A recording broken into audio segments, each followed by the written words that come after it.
Welcome back to Mystara for the actual subject this week, covering the elementals of law. Had to get the previous video out first. Reviews have to be done then and there if you want them to have any substance. People want to hear about what came out yesterday, not last month. Now I'm back on track, and we are venturing into the second edition of Mystara for some monsters that never appeared anywhere else, and were created specifically for this book. If they've been reprinted for another setting, I don't know of it. As they are native to the elemental planes, you can have them pop in any campaign setting, though Mystara did have them first. I'm Mr. Welch, and it's time to lay down the law. There are 4 elemental creatures of law, one for each element, naturally. While the information on them is restricted to a single monstrous compendium, they all have a few things in common. First off, they're more powerful than typical elementals, have a higher intelligence on average compared to normal elementals. They share an immunity to magic weapons, they take no damage from spells of 2nd level or lower, and they can see invisible with a spell that they can cast at will. First up, the element of air, the Anemo. These guys are the builders, creating order from chaos, and that is their primary goal. They appear as fat clouds, surrounded by a circle of low-heat flame, though that is purely for looks with no actual application. Despite appearing as bulbous clouds, Anemo are frighteningly fast and agile moving through the sky. While not violent creatures normally, the Anemo are no pushovers in combat. They can change their normal appearance at will to a tornado that will strip an enemy to the bone quickly. It has a variety of spell defenses, and it can summon an aerial servant for help or for assistance.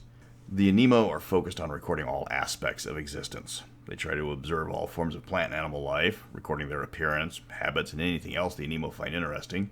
They hate chaos in all its forms, and they've been known to attack creatures of chaos and their servants. While none of the elementals of law have numbers, the Anemo are the most common found in the prime material plane or the plane of air. Anemo are highly regimented as far as societies go, devoted to the cataloging of all aspects of existence. Each one of them has a specific task, normally to observe certain creatures, events, or areas and report back everything they've recorded, that another Anemo will then preserve the knowledge for posterity. Anyone willing to help an Anemo by acquiring books or information on history will quickly earn a friend. A workaholic cloud friend, but still a friend. They can be cranky, so trying to trick one or interfere with its mission can turn them hostile. On the Earth side of things, we have the Cryst. These creatures appear as a massive symmetrical spikes jutting out, forming a sort of starburst. The Cryst are telepathic and prefer to communicate that way. However, they have a written language, possibly the only elemental creature with one. With one exception, they're a peaceful race, and they like to build massive structures and settlements from the elemental Earth, where they maintain a peaceful and friendly relation with most of the other creatures of Earth. They're known for their enormous cities, all of which are considered works of art. The Cryst are caught in a never-ending war with the Horde, a hive mind of locust-like creatures found on the elemental plane of Earth. The Horde try to consume all they can, and they will not stop attacking anything they face because they need organic material to increase their numbers. Cryst are the front line of defense against the Horde, but they're dangerous enough that the Cryst have plenty of allies to fight them with, including elementals, even Dao genies, and similar creatures. The Cryst would prefer to be left alone and build their civilization, but unfortunately their life has been war for uncountable years. Players willing to help fight their mortal foe will always have an ally if needed. The plane of fire contains the Helions, a benevolent but reclusive race of philosophers and negotiators. Appearing as giant rings of fire, 20 feet across, they can also shrink or double their size if necessary. Helions are never found outside the plane of fire, preferring to stay among their own kind and just ponder the truths of the multiverse. Helions despise violence, and if attacked, they prefer to incapacitate their enemies by constricting them by just simply shrinking around them. Once restrained, the Helions will then quiz their foe on their particular philosophy until their enemy understands the reasoning or simply begs to be returned to their home plane. Helions aren't isolationists, they're just reclusive. They enjoy discussing all matters of rhetoric with visitors and will welcome visitors with open arms, well, as it were. Their natural defense against magic is substantial, and they can subdue hostile creatures without harming them despite being living fire. Most creatures of fire leave them alone, so they keep to themselves, as they are powerful enough to defend their home and they aren't hostile to their neighbors. Hydrax represent the elemental plane of water, and they're the only evil creatures on this list.